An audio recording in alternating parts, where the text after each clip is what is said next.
Hi ஹாய்ஸ், நம்ம இப்போ பார்க்க போகிறது பச்சி சுட போகிறோம். வாங்க பார்க்கலாம். ஒரு வாழைக்காயை எடுத்துக்கோங்க. அது முன்னாடியும் பின்னாடியும் நல்லா கட் பண்ணிக்கோங்க. கட் பண்ண பிறகு கத்தி எடுத்து அந்த மேலே உள்ள தோலை நல்லா சீவிக்கோங்க. சீவின பிறகு நல்லா சீவிக்கோங்க. நல்லா சீவின பிறகு அடுத்தது பச்சை சீவுற கட்டையை எடுத்துக்கோங்க. இல்லாட்டி தோல் சீவுற கட்டையை எடுத்துக்கோங்க. எடுத்துட்டு அதை வாழைக்காயை வச்சு நல்லா சீவுங்க.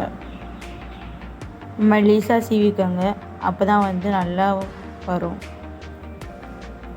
மெலிசாக நல்லா நிறையா சீவிக்கோங்க.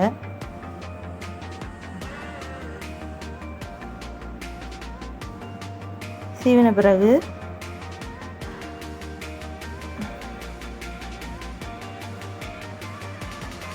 உங்களுக்கு தேவையான அளவுக்கு நல்லா சீவிக்கோங்க. சீவி ஒரு பிளேட்டில் வச்சுக்கோங்க.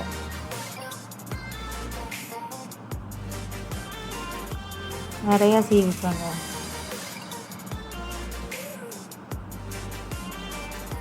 ஒரு பவுல் எடுத்துக்கிட்டு அதில் கடல மாவு, பெருங்காயம், மிளகாய்த்தூள், உப்பு நல்லா போட்டுக்கோங்க. நிறையா தேவையான அளவு தண்ணீர் ஊற்றி நல்லா பிசைஞ்சு கிளறிக்கோங்க. நல்லா கெட்டியாகவும் இல்லாமல் தண்ணியாக இல்லாமல் நல்லா கிளறிக்கோங்க.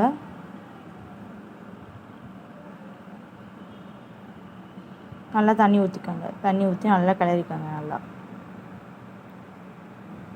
சமமாக இருக்கிற மாதிரி கிளறிக்கோங்க. பஜ்ஜி போகிற அளவுக்கு நல்லா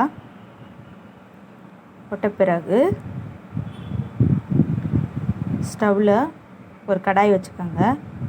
கடாயை வச்சுட்டு எண்ணெய் ஊற்றிக்கோங்க.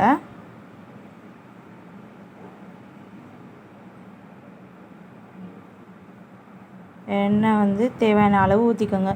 உங்களுக்கு எவ்வளோ எண்ணெய் வேணுமோ ஊற்றிக்கிட்டு எண்ணெய் நல்லா காயட்டும். காஞ்ச பிறகு பவுலில் செஞ்சு வச்சுருக்கோம்ல, அந்த பஜ்ஜி கலரி வச்சுருக்கோம்ல, அதுவும் வாழைக்காய் எடுத்து ஒவ்வொன்றா எண்ணெய் காஞ்ச பிறகு போடுங்க.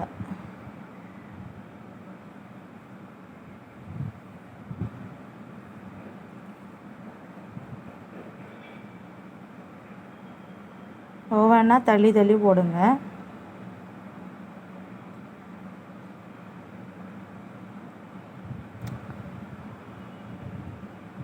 நல்லா தள்ளி தள்ளி போட்டுக்கோங்க. ஒரு கரண்டி எடுத்துக்கோங்க. அதை பின்னாடியும் திருப்பி போட்டுக்கோங்க. வெந்த பிறகு வேகட்டும். முன்னாடி அப்புறம் பின்னாடியும் மெதுவாக திருப்பி போட்டுக்கோங்க. திருப்பி போட்ட பிறகு நல்லா திருப்பி போட்டுக்கோங்க. நல்லா வேகட்டும்.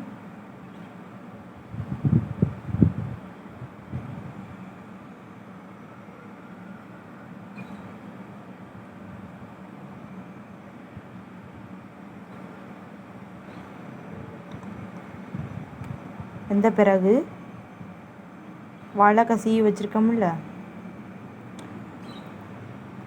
திருப்பியும் வாழைக்காய் டிப் பண்ணி திருப்பியும் எண்ணெயில் போட்டுக்கோங்க. எவ்வளோ சீவி வச்சுருக்கோமோ அவ்வளவு எண்ணெயில் போட்டு எடுத்துக்கலாம். நம்ம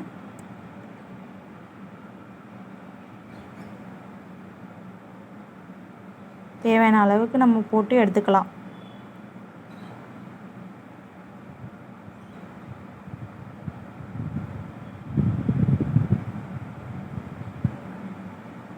நல்லா வேகட்டும்.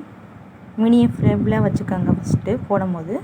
அப்புறம் கொஞ்சம் கொஞ்சமாக ஹை ஃப்ளேமில் வச்சுக்கோங்க ஸ்டவ்வை.